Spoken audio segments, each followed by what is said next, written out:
Assalamualaikum warahmatullahi wabarakatuh. Perkenalkan, nama saya Selvina Amalia dengan NIM 1241510. Video ini dibuat untuk memenuhi nilai ujian akhir semester mata kuliah manajemen agribisnis. Oke, soal yang pertama. Apa saja tantangan dan peluang yang dihadapi pelaku usaha di Desa Gombeng Sari dalam mempertahankan kualitas produk dan pengembangan produk yang kuat?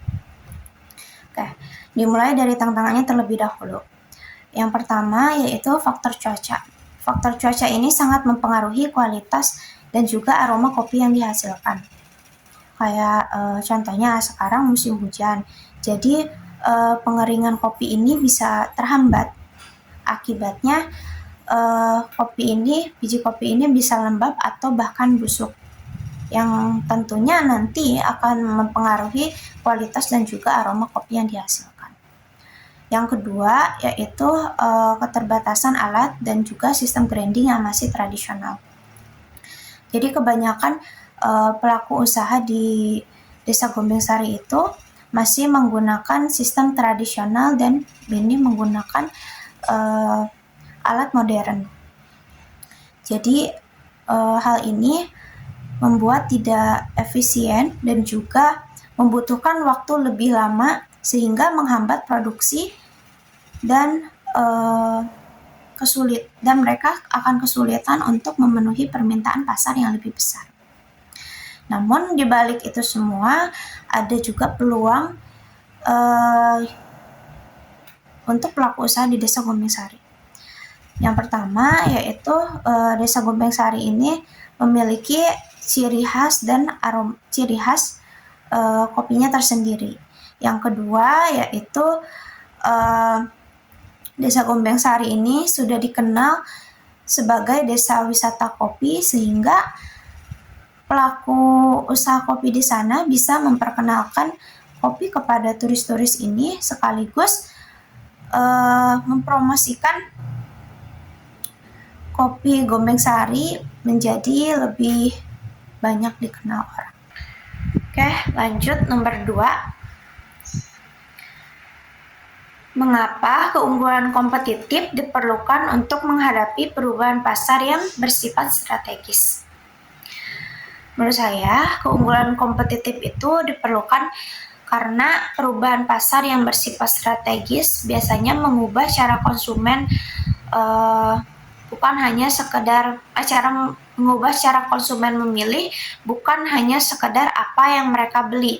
Jadi ketika penjual tidak memiliki keunggulan yang jelas, mereka akan sulit bertahan ketika aturan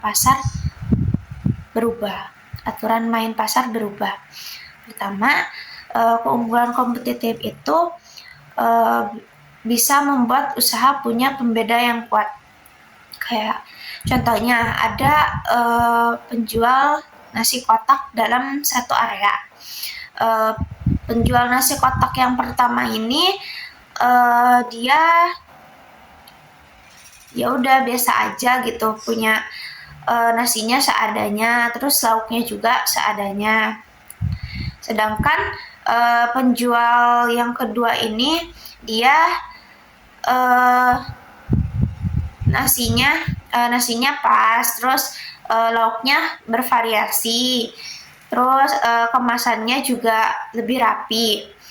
Nah, ketika ada seorang yang mau beli buat suatu acara, jelas mereka akan lebih memilih penjual yang kedua, karena penjual yang kedua ini dia memiliki nilai lebih, yaitu yang tadi aku sebutin, kayak kemasannya lebih rapi, terus lauknya lebih variasi, nasinya pas, kayak gitu. Dua, keunggulan kompetitif itu membantu usaha lebih siap menghadapi perubahan strategis pasar. Kayak contohnya penjual pakaian di Tanah Abang merasa tokonya sepi karena banyak pembeli yang beralih ke toko online. Penjual yang hanya mengandalkan toko fisik secara langsung akan secara berdampak, sementara pedagang yang penjual lain yang punya keunggulan kompetitif misalnya tetap menjaga kualitas produk, terus aktif promosi online, menawarkan layanan pesan antar, mereka ini tetap mendapatkan pesanan meskipun tokonya ini sepi. Ketiga, keunggulan kompetitif memberi usaha daya tahan jangka panjang. Jadi ketika persaingan makin ketat, usaha yang hanya bersaing di harga akan mudah kalah. Tapi usaha yang punya keunggulan entah dari pelayanan, terus kepercayaan konsumen, kualitas, mereka akan tetap bertahan meskipun kondisi pasar berubah. Jadi menurut saya keunggulan kompetitif itu bukan hanya sekadar menambah nilai, tetapi juga kebutuhan. Karena pada suatu saat pasar berubah secara strategis, keunggulan inilah yang menjadi pegangan usaha untuk tetap relevan, bertahan, dan juga berkembang. Jadi gitu.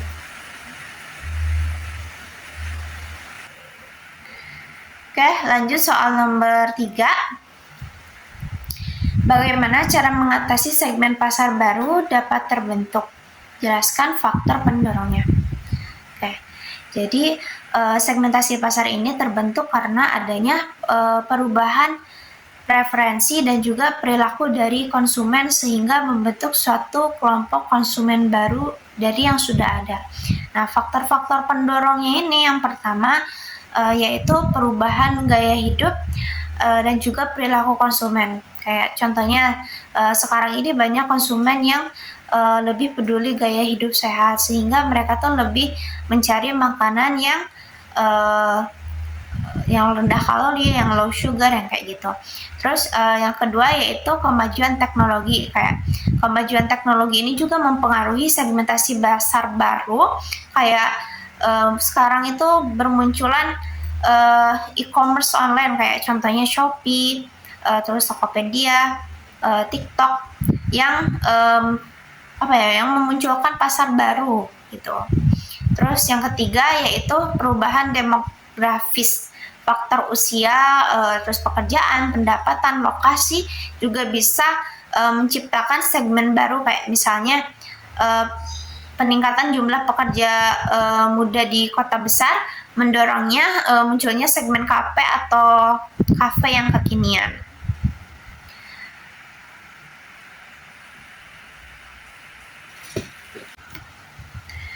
Keempat yaitu perubahan lingkungan sosial dan juga budaya. Misalnya kesadaran lingkungan segmen konsumen yang mencari produk ramah lingkungan seperti tas kain, botol minum isi ulang, ataupun kendaraan listrik. Terus yang kelima yaitu kebijakan dan regulasi pemerintah. Aturan baru juga bisa membuat segmen pasar baru kayak misalnya sekarang ini di minimarket ini dilarang menggunakan plastik gitu. Jadi hasil kita bawa tote bag sendiri gitu yang berfungsi untuk mengurangi penggunaan plastik gitu. Jadi begitu. Yang keempat yaitu perubahan lingkungan dan sosial budaya. Munculnya konsumen yang memiliki kesadaran terhadap lingkungan, mereka akan lebih memilih produk yang ramah lingkungan. Kayak contohnya mereka lebih memilih menggunakan sepeda listrik, terus lebih menggunakan botol tumbler untuk mengurangi penggunaan plastik, dan juga menggunakan tote bag ketika belanja. Yang kelima yaitu kebijakan dan regulasi pemerintah. Kayak sekarang kan contohnya di minimarket itu kan dilarang menggunakan plastik. Jadi kita membawa tote bag untuk mengurangi sampah plastik. Jadi singkatnya segmentasi pasar ini terbentuk karena adanya perubahan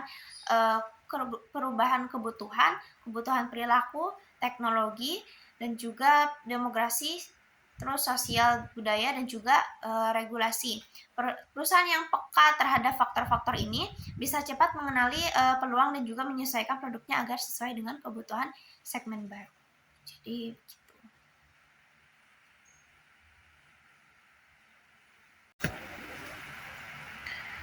Oke, lanjut soal nomor 4. Bagaimana cara mengatasi keterlambatan perusahaan dalam merespon pertumbuhan pasar? Jadi menurut saya cara mengatasi keterlambatan dalam respon pasar yang pertama yaitu memantau perubahan pasar. Misalnya mengamati tren yang saat ini, terus mengamati kebutuhan konsumen, terus mengamati pesaing. Dengan begitu perusahaan ini dapat cepat tanggap untuk memanfaatkan peluang yang ada. Yang kedua yaitu perusahaan harus fleksibel. Kayak misalnya contohnya toko yang dulunya hanya buka offline sekarang bisa buka online atau bisa menyediakan pesan antar sehingga konsumen ini bisa terjangkau gitu. Yang ketiga yaitu inovasi. Inovasi ini menurut aku penting banget karena kayak berdasarkan pengalaman pribadi aku waktu menempuh mata kuliah kewirausahaan kemarin, aku kan jualan ubi brulee ya Bu.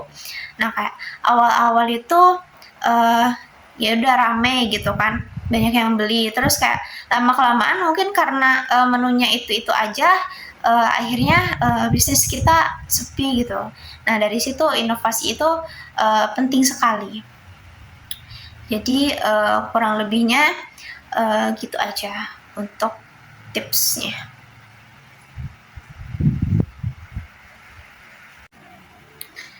Terakhir nomor 5. Menurut Anda, strategi pertumbuhan apa yang perlu diterapkan pelaku usaha kopi di Desa Gumbengsari? Menurut saya, strategi pertumbuhan di Desa Gumbengsari sebaiknya fokus kepada 3 hal, yaitu pertama peningkatan kualitas, yang kedua yaitu memperluas pasar, yang ketiga yaitu inovasi. Pertama, saya melihat bahwa kualitas kopi ini merupakan fondasi utama agar usaha ini bisa berkembang. Nah, saat ini beberapa alat pengolahan dan juga grindingnya itu di sana masih bersifat tradisional, sehingga konsistensi rasa dan juga mutu ini kadang sulit untuk dijaga. Menurut saya, pelaku usaha ini perlu secara bertahap meningkatkan kualitasnya, misalnya dengan melakukan pelatihan, terus penggunaan alat-alatnya yang lebih efisien, ataupun metode pengolahannya yang tetap alami tetapi lebih terkontrol dengan kualitas yang lebih stabil. Terus yang kedua yaitu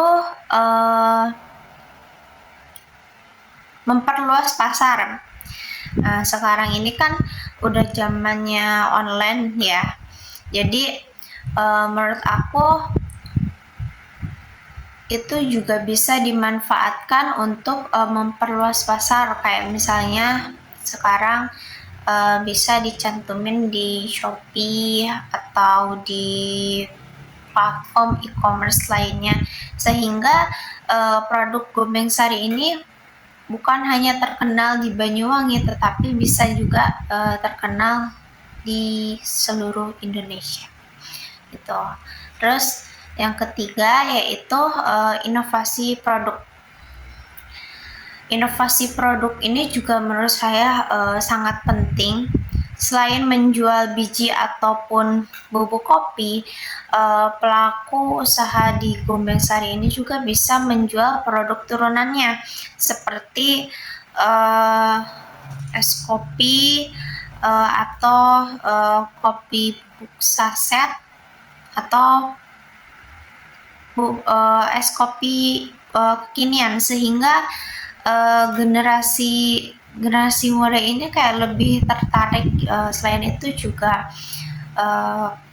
produk kopi Gumbengsari ini juga bisa dikenal untuk lebih halayak untuk lebih luas gitu. Oke, segitu aja dari aku. Kurang lebihnya mohon maaf. Wassalamualaikum warahmatullahi wabarakatuh.